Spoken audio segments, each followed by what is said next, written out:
बच्चों की ओर से सादर प्रणाम। जीवन वास्तव में एक युद्ध भूमि है और मन एक अशांत सागर। कभी निराशा की लहरें हमें घेर लेती हैं, तो कभी उम्मीदों के भंवर में हम उलझ जाते हैं। इन तूफानों के बीच जब हर दिशा धुंधली पड़ जाती है, तब एक ही शाश्वत प्रकाश स्तंभ हमारा मार्गदर्शन करता है। वह प्रकाश, वह अद्भुत मार्ग भगवत गीता है। यह कथा उसी दिव्य ज्ञान की आधुनिक खोज है, जहां हम यह समझने का प्रयास करते हैं कि सदियों पुराना वह मार्गदर्शक आज भी हमारे भीतर मौजूद है और हर उलझन का उत्तर हमें स्वयं देता है।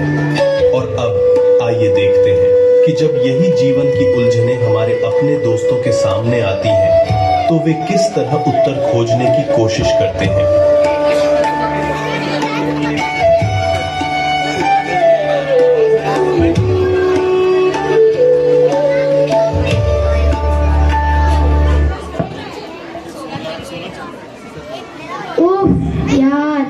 एग्जाम सिर पर है, कुछ नहीं समझ में आ रहा। लगता है कि इतनी भी मेहनत कर लो नंबर नहीं आएंगे। मुझे तो ये सोशल मीडिया देखकर और भी स्ट्रेस होता है।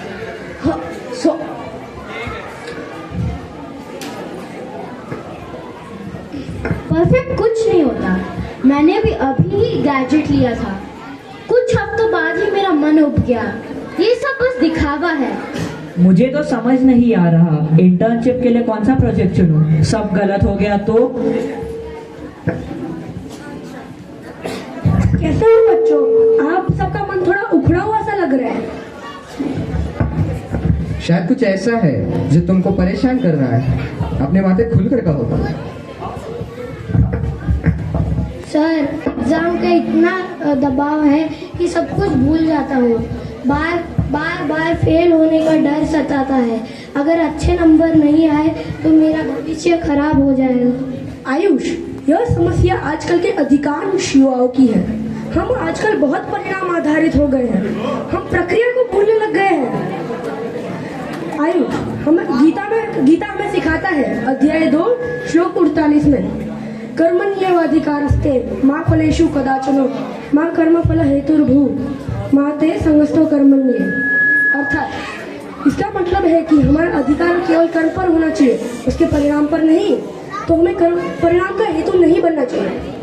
देखो, एक किसान, वह पानी डालता है, बीज बोता है, खाद डालता है, लेकिन वह यह नहीं जानता कि उसका फसल कब और कैसे होगा। वह अपनी लगन से काम करता है। यह प्रकृति और उसके कर्मों पर निर्भर है।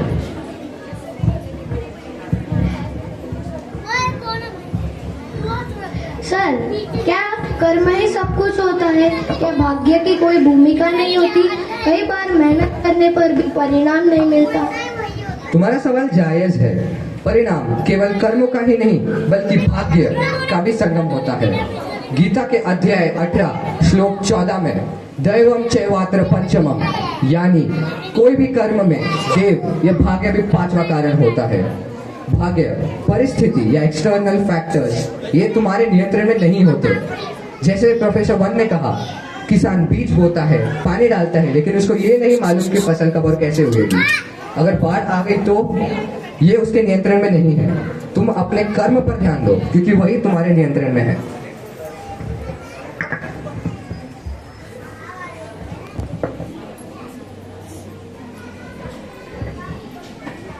सर, सोशल मीडिया पर सबकी जिंदगी इतनी परफेक्ट लगती है। मुझे लगता है मैं ही अकेला हूँ जिसकी जिंदगी में बस उलझने ही है। सूर्यांश, जो दिखता है वो हमेशा सत्य नहीं होता। सोशल मीडिया पर लोग अपनी सबसे अच्छी तस्वीर दिखाते हैं। वह एक पर्दा है। तुलना केवल ब्रह्म पैदा कर सकती है। गीता में कहा गया है, अध्याय 5 श्लोक 18, विज्ञा विनय संपन्ने ब्राह्मणे गव्यस्तिनि शुनि चैव श्रपाके च पंडित समदर्शिनः। अर्थात ज्ञानी व्यक्ति एक वस्तु को अपने यथार्थ स्वरूप से देखता है, न कि उसके बाहरी आवरण से। लेकिन सर, यह तो बहुत मुश्किल है। हर तरफ विज्ञापन है। सोशल मीडिया पर लोग खुश दिखते हैं। मुझे कैसे फर्क न पड़े कि वो सब मेरे पास नहीं है। यही पर संगति का महत्व आता है। गीता के अध्याय 2 श्लोक 62 में कहा गया है, ध्यायतो विषयान् पुंसः संगस्तेषु जायते संगस्तान् जायते कामः कामात् क्रोधो भी जायते। यानी मटेरियलिस्टिक चीजों से मिलने वाला जो सुख इंसान को बोर कर देता है, वही बोर फिर क्रोध उत्पन्न करता है। सोशल मीडिया एक ऐसी संगति है जो तुम्हें लगातार ऐसी चीजों से जोड़ती है जो तुम्हें दुखी करती है। बूंद की कहानी सुनो। एक बूंद, वही एक बूंद जो बारिश से गिरता है, जब कमल पर पड़ता है तो ओस की बूंद बनता है। वही जब कीचड़ में पड़ता है तो अपनी पहचान खो बैठता है। वही जब एक सीप या ऑयस्टर में समाता है तो अनमोल मोती बन जाता है। तुम्हारी जिंदगी भी इस बूंद सी है। यह तुम पर है कि तुम अपनी ऊर्जा कहाँ गिरने में लगाते हो। यदि तुम सोशल मीडिया जैसे कीचड़ में गिरोगे तो अपनी पहचान खो बैठोगे, लेकिन अगर तुम अपनी ऊर्जा सही जगह लगाओगे तो अनमोल मोती बन जाओगे।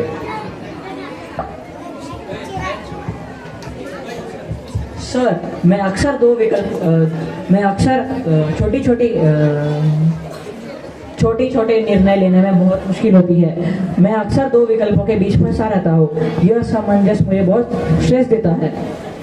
ओ, तुम्हारी समस्या मन की चंचलता के कारण है। गीता हमें बुद्धि की स्थिरता के बारे में बताती है। गीता के अध्याय 2 श्लोक 41 में कहा गया है, व्यवसाय बुद्धि रेखे कुरुनंदनन बहुशाखा यानंताक्ष बुद्धियो व्यवसाय नाम। यानी निश्चय वाली बुद्धि एक ही होती है, लेकिन अस्थिर बुद्धि बहुत सी शाखाओं में अनंत होती है। सर, मुझे ये श्लोक तो समझ आया, पर मुझे हमेशा परफेक्ट निर्णय लेना होता है और मुझे डर लगता है कुछ गलत ना हो जाए। यहाँ पर तुम तुम्हारी प्रगति रोक देते हो। परफेक्शनिज्म मतलब हर चीज को बेहद अच्छी तरीके से करना, यह हमारे लिए एक जुल्म है। ओम, प्रकृति को देख लो। देखो तो अब आसमान में बिखरे हुए तारे, रास्ता बदलती हुई नदियाँ, बिखरा हुआ घास और रोज आकार बदलने वाला चांद। प्रकृति भी कहाँ पूर्णता का पीछा करती है। देखो, पूर्णता का इंतजार करने में वही सबसे बड़ी हार है। तो कदम बढ़ाओ, कोशिश करो और तुम्हारे प्रयासों में ही सुंदरता छिपी है।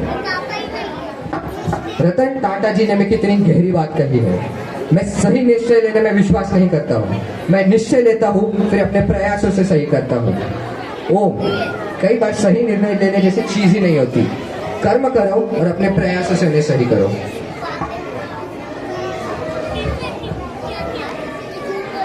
सर, मैं हमेशा नए गैजेट्स, मोबाइल फोन्स और महंगी चीजें के लिए भागता हूँ। मैं सोचता हूँ कि यही चीजें मुझे खुश रखेंगी। सात्विक, तुम जिस खुशी की तलाश कर रहे हो वो बाहरी वस्तुओं का क्षणिक सुख है। गीता हमें कहती है कि ऐसे चीजों से मिलने वाला सुख अंत में दुख का कारण बनता है। गीता के अध्याय 5 श्लोक 22 में है, ये ही संस्पर्जा दुख योने एवते कर्णों में अदन्य दुख ते रमेश।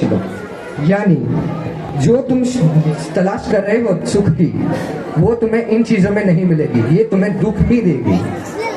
लेकिन सर, और कोई अच्छी चीजें लेना चाहेगा। टीवी पर, सोशल मीडिया पर सब दिखाते हैं कि यही चीजें हमें खुशी देंगी। सात्विक, यह एक अंतहीन दौड़ है जिसे कंज्यूमरिज्म कहते हैं। इसका मतलब यह एक ऐसा कुआं है जो कभी नहीं भरता है और हमें इससे संतुष्टि भी नहीं मिलती। यहाँ पर मिनिमलिज्म सिद्धांत आता है। मिनिमलिज्म का मतलब उन चीजों को त्यागना नहीं, बल्कि उन चीजों को चुनना जो हमारे जीवन में मूल्य जोड़ती है। मिनिमलिज्म से हम अधिक चीजें पाते हैं, अधिक समय, अधिक स्वतंत्रता और अधिक शांति।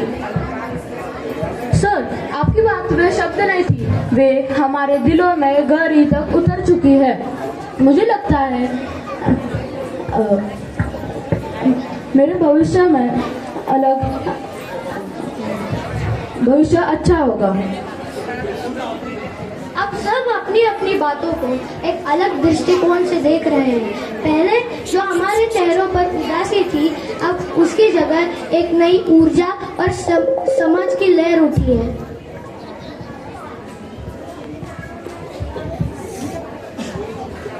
देखो बच्चों, गीता सिर्फ एक ग्रंथ नहीं है, वह हर समस्या का समाधान है। गीता के अंदर तुम्हें कई पहलों के जवाब मिल जाएंगे, चाहे वो परीक्षा की उलझन हो, किसी चीज समझ नहीं पा रहे हो, उपभोक्तावाद हो आदि। गीता के अंदर तुम्हें हर समस्या का समाधान मिल जाएगा। हर प्रश्न का उत्तर हमें हमारे भीतर के गहराई में मिलेगा। उसका दर्पण गीता है। इसे पढ़ो, इसे समझो, क्योंकि इसके अंदर इस संसार के सारे जवाब छिपे हैं।